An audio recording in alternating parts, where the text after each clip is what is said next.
अस्सलाम वालेकुम। आप देख रहे हैं अनीक नाजी ऑफिशियल यूट्यूब पर। अमेरिका में जैसा कि आप जानते हैं कि फसादात और हंगामों का एक ऐसी लहर दौड़ी है जिसने सारी दुनिया की तवज्जो अपनी जानिब कर ली है। आम तौर पे इस तरह के हंगामे और फसादात इतने वसी पैमाने पर अमेरिका में जो हैं वो देखने को नहीं मिलते थे, जो अब हालिया तारीख में जो देखने को मिल रहे हैं। मिनियापोलिस एक शहर है मिनेसोटा का, जहाँ से ये वाक़या शुरू हुआ।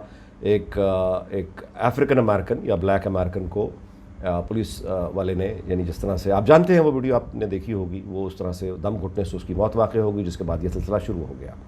लेकिन सवाल ये उठता है कि क्या जो ब्लैक अमेरिकन हैं या जो ये अब ये जो हम रिएक्शन में सुन रहे हैं कि ब्लैक लाइव्स मैटर, ये जो कत्ल है, ये क्या यानी अमेरिका में कोई, यानी इस रियासत में या शहर में ये पहला कोई ऐसा कत्ल है जिसके बाद इतना बड़ा रद्द-ए-अमल आ गया, या ये कि ये पहले भी होते रहे हैं? ये क्या वजह क्या है कि ये इतने बड़े पैमाने पर फसादात फूट पड़े हैं? और इस वक्त अमरीकी शहरों में जो कर्फ्यू जैसे लगता है, और ख़ास तौर पर मिनियापोलिस में वहाँ के जो एक आज़ाद समझे जाने वाले एक आज़ाद माशरे के शहरी, वो इस यानी फ़ौज को आना और कंट्रोल होते देखना, और गवर्नर की अपने प्रेसिडेंट से इस तरह की गुफ्तगू सुनना कि प्रेसिडेंट कह रहा है कि मैं फ़ौज भेज दूंगा, गवर्नर कह रहा है कि आइन इजाज़त नहीं देता, मुसल्लह अफवाज के जो जनरल्स हैं वो अलहदा होकर कह रहे हैं कि हमको सिर्फ अमरीकी आइन की पासदारी करनी है। तो ये सारे वाक़यात को अमरीकी किस तरह से देख रहे हैं? इस पर गुफ्तगू करने के लिए रब्ता किया है हमारे अपना एक पाकिस्तानी भाई, कारोबारी शख्सियत जो कि मिनियापोलिस में रहते हैं, मिनेसोटा में रहते हैं 6 साल से, कलीम अहमद कादरी साहब। क्या है? अस्सलाम वालेकुम कलीम अहमद कादरी साहब।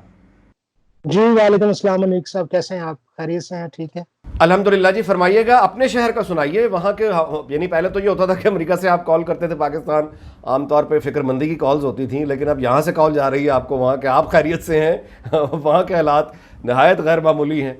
ये बताइएगा कि ये क्या वाकई यानी एक इतना ही यानी वो रहम दिल माशरा है अमरीकी, जो कि लग रहा है कि है, लेकिन ये एक अफ्रीकन अमेरिकन, ये को पहली मरतबा हुआ है मिनियापोलिस में? ये वजह क्या हुई है?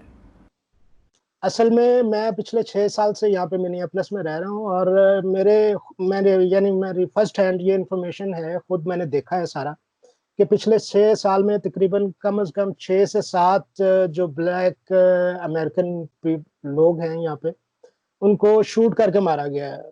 वो समहाउ वो लोग कुछ क्रिमिनल एक्टिविटीज में भी शायद होंगे।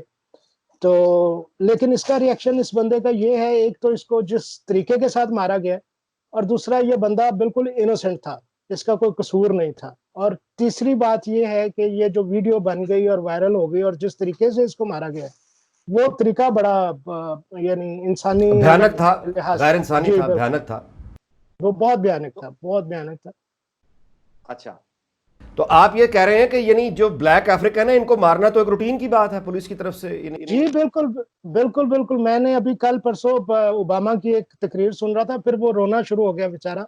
वो कहता है कि ये चीज़ तो डेली शिकागो की सड़कों पे होती है। ये तो एक रूटीन की बात है यहाँ पे। पुलिस इस तरह जिस तरह इन लोगों के साथ करती है, वो तो रूटीन की बात है सर। तो फिर ये अचानक क्या हुआ? आपने फरमाया कि इसकी वजह वीडियो बनना है, और आपने फरमाया कि गैर इंसानी तरीका, आप ये समझते हैं? जी, गैर इंसानी तरीका है। और उसके बाद ये इसकी जो मैंने लोगों से बात की यहाँ पे, जो मेरी अपनी भी ऑब्जर्वेशन है, वो ये है कि ये एक तो वीडियो बन गई, और दूसरा इसका तरीका, और तीसरा लोगों के अंदर जो फ्रस्ट्रेशन है, जो पिछले हम लोग 3 महीने से लॉकडाउन में बैठे हुए हैं, अभी भी लॉकडाउन है, अभी भी यहाँ पे रेस्टोरेंट्स नहीं खुले, अभी भी यहाँ पे आप यानी इजीली मूव नहीं करते, रात को कर्फ्यू लगता है, रात 10 बजे से सुबह 4 बजे तक। ठीक है, दिन अच्छा। के टाइम आप मूव कर लेते हैं, लेकिन रात को आप बाहर नहीं जा सकते। नेशनल गार्ड जो है वो सड़कों पे होती है, और वो इस फ्रस्ट्रेशन की वजह से लोग जो हैं उनके अंदर एक अजीब डिप्रेशन और ये सारे जो हालात हैं। और ऊपर से अल्हम्दुलिल्लाह हमारे ट्रम्प साहब जो हैं, उनकी पॉलिसीज और उनका जो तरीकाकार है बात करने का, और जलती के ऊपर और तेल डाल दिया उन्होंने इस पूरे किस्से के मंजर अंदर। में। अच्छा मंजर के अच्छा। अंदर इसमें। हाँ जी, उन्होंने पूरे इस पे जो बयानात दिए हैं, उन्होंने कहा जी कि अगर यानी आप आपका प्रोटेस्ट। इशारा उस तरफ है जो उन्होंने कहा था कि हम शूट कर देंगे, मतलब लूटिंग एंड शूटिंग का हाँ जो एक ट्विटर जी, उनका। बिल्कुल बिल्कुल बिल्कुल। वो हालांकि उसको कोई कोई सिंपैथी की बात करनी चाहिए थी उस फैमिली के साथ जिनका जिनके साथ ये हुआ है। ये करने के बजाय उसने कहा जी कि हम लोग मैं जो हूँ वो मैं फौज भेज दूंगा, जो कि अनकॉन्स्टिट्यूशनल है यहाँ पे, कि अमेरिकन सॉइल के अंदर आज तक फौज नहीं आई। मतलब है कि ऑपरेशन संभालने के लिए नहीं आई, मतलब है कंट्रोल करने के लिए नहीं आई आप। कंट्रोल करने के लिए नहीं आया, आज तक ये नहीं हुआ। उसने कहा जी कि मैं ये भी कर दूंगा, मैं वो भी कर दूंगा, मैं शूट भी कर दूंगा।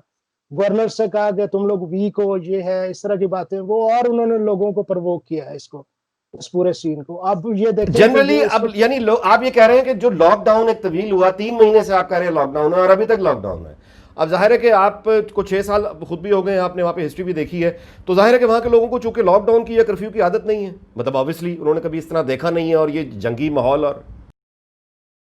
जी बिल्कुल, इस तरह ही है। हालांकि हत्ता के लोग एक दूसरे से मिलने से भी ग्रेज कर रहे हैं, कोई बंदा एक दूसरे से हाथ नहीं मिलाता, मिलते नहीं है। हत्ता कि आपने अगर फूड डिलीवरी भी मंगवानी है तो वो भी आपके बाहर डोर स्टेप पे रख के जाएगा, वो आपसे कोई कांटेक्ट नहीं करेगा। अच्छा, तो जाहिर है पेमेंट आप फिर ऑनलाइन करें, इस सूरत में जी यही सारा है। जी बिल्कुल, सारा ऑनलाइन पेमेंट होती है, और वो आप कांटेक्ट फ्री डिलीवरीज हैं, हर चीज कांटेक्ट फ्री है सर। और ग्रोसरीज वगैरह के लिए आप कह रहे हैं कि दिन में मतलब है खुल जाती हैं वहाँ शॉप्स जी मिनियापोलिस। ग्रोसरी शॉप्स खुलती हैं, लेकिन एक टाइम के अंदर 5 बंदों से ज्यादा स्टोर के अंदर बंदे नहीं जाते। बाहर बंदों की लाइनें लगी होती हैं, उन्होंने वो मार्क्स बनाए हुए हैं कि यहाँ यहाँ पे खड़े हों, और 5 बंदे जाते हैं एक स्टोर के अंदर एक टाइम के ऊपर। अच्छा, तो वो भी ज़ाहिर है कि एक फ्रस्ट्रेशन आप समझते हैं कि वो उसकी बायस है। और वो चूंकि जिन जिन रियासतों में जहाँ जहाँ लॉकडाउन था, और जहाँ जहाँ ये आप कहते हैं कि ये यानी एक पहले से परेशानी फ्रस्ट्रेशन मौजूद थी, वो उसका भी एक रद्द अमल मिल के इसके साथ। अच्छा, अब ये बताइएगा कि मौशी तौर पे आम यानी जो आम हालात यानी जो यानी इसका जो इम्पैक्ट आया है अमरीकी हुकूमत की जानिब से, यानी जिस इमदाद का ऐलान किया गया, वो इमदाद मिल रही है हर किसी को। जी बिल्कुल मुझे मुझे लास्ट मंथ तकरीबन कोई $3200 गवर्नमेंट ने दिए। 3200 और डॉलर इस जी 32 इस महीने भी इतने ही तकरीबन मिलेंगे। यानी हर महीने आपको $3200, 3000 या $200 आपको हर महीने गवर्नमेंट दे रही है। जी गवर्नमेंट दे रही है, जी बिल्कुल। इसकी यानी इसकी जो ये तय करना कि आपको कितने पैसे मिलेंगे, इसका जो इन्हिसार है वो उस बात पे कि आपने टैक्स कितना दिया हुआ है। नहीं नहीं नहीं नहीं, वो टैक्स का इसके साथ कोई ताल्लुक नहीं है। ये जितने भी लोग हैं उनके घरों में, मेरे घर पे चेक आया है। वो ये है कि लाइक पर पर्सन के हिसाब से वो आपको वो कैलकुलेट करते हैं। $1200 पर पर्सन जो है वो उन्होंने दिए हैं। तो ये और जो $3200 कैसे हो गए। वो मेरी फैमिली के पैसे, लाइक मेरे फैमिली और मेरे बेटे के अच्छा अच्छा, तो वो फिर मिला के यानी एक उन्होंने आपको मिला के 3200। हाँ जी।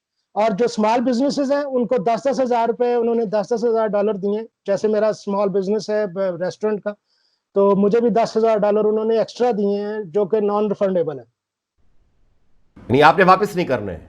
वापस नहीं करने, जी बिल्कुल वापस नहीं और करने। ये $10,000 ज़ाहिर है आपके एम्प्लॉयज़ के लिए और बिलिंग वगैरह का जो खर्चा है, एक्सपेंसेस, रेंट, रेट्स वगैरह। जी बिल्कुल। अच्छा। और तो दूसरा तीसरा जो यानी ये तो वो चीज है जो गवर्नमेंट कर रही है। लाइक मेरा जो लैंडलॉर्ड है रेस्टोरेंट का, उसने मुझे रेंट नहीं लिया मुझसे पिछले 3 महीने से। अच्छा, ठीक जी है। बिल्कुल। ये कानूनी तौर पे नहीं लिया, या मतलब ज़ाहिर है कानूनी तौर पे नहीं लिया, नहीं मतलब वो कानूनी ले ही नहीं सकता।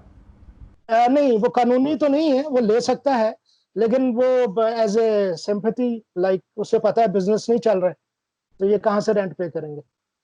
अच्छा अच्छा, ठीक है। जी तो इसका मतलब ये है कि गवर्नमेंट आपको यानी पर मंथ $1200 पर पर्सन भी दे रही है, और जाहिर है कि आपने बाकी आसानियों का जिक्र किया वो भी हैं, लेकिन उसके बावजूद गुस्सा जो है वो अपनी जगह मौजूद। जी, बहुत बहुत सर, मुझे मुझे पता है कि मैं 3 महीने से घर पे बैठा हुआ हूँ, और बड़ा मुश्किल है, बहुत मुश्किल है। टोटल जो डाउनटाउन और अपटाउन है वो तो बिल्कुल वो राख का एक ढेर बन गया है। कोई बैंक नहीं बचा, कोई फार्मेसी नहीं बची, कोई छोटा स्टोर नहीं बचा, कोई ग्रोसरी स्टोर नहीं बचा। सबको उन्होंने आग लगा दी वहां पे, जब जिस दिन ये प्रोटेस्ट स्टार्ट हुए थे। तो डाउनटाउन और अपटाउन का तो बड़ा बहुत अजीब सिलसिला है। लेकिन मैं जरा थोड़ा सा हटके रहता हूँ डाउनटाउन से। हमारे यहाँ पे ठीक है हालात, बाहर निकल जाते हैं थोड़ी देर के लिए, फिर आ जाते हैं घर, फिर बाहर घूम फिर के आ जाते हैं। तो डाउनटाउन के तो हालात अभी नहीं ठीक होने वाले सर। यानी आप समझते हैं कि वहाँ पे नुकसान बहुत ज़्यादा है। कर्फ्यू के बहुत बाद ज़्यादा। आप किस तरह से निकलते हैं? मतलब कर्फ्यू के बाद निकलने का कोई है या सवाल ही पैदा नहीं होता? नहीं सर, कर्फ्यू में सवाल ही पैदा नहीं होता सर। जुर्माना क्या है? मतलब अगर आप निकल पड़े और नेशनल गार्ड आपके आपने कहा वहाँ होते हैं तो जी, नेशनल गार्ड आ गए। जी, उसका जुर्माना है $1000 फाइन है या 6 महीने की जेल है। ऑल राइट, ठीक है। लेकिन इतना बड़ा जुर्माना इसलिए भी है कि हुकूमत पैसे दे भी रही है। मसाजिद बंद हैं, चर्चेस बंद हैं। और ये 1 जून को बच्चों की ग्रेजुएशन थी, वो उसका एक सेरेमनी इन्होंने की है स्कूल्स के अंदर, वो भी बड़े लिमिटेड, सिर्फ पेरेंट्स और बच्चे। और अच्छा, यूजुअली यहाँ पे होता है कि इस पे ग्रेजुएशन पे पार्टीज होती हैं बड़ी लंबी चौड़ी बच्चों की। तो वो भी बिल्कुल कुछ भी नहीं, इस तरह का कोई सीन नहीं हुआ। सलीम साहब आपका बहुत बहुत शुक्रिया। आपसे इंशाल्लाह आइंदा भी बात होती रहेगी। आपका बहुत शुक्रिया। अल्लाह बहुत हाफिज़। शुक्रिया सर, अस्सलाम वालेकुम। अस्सलाम। ये थे कलीम कादरी साहब, इनसे हमने गुफ्तगू की, मिनियापोलिस के हालात इनसे जाने।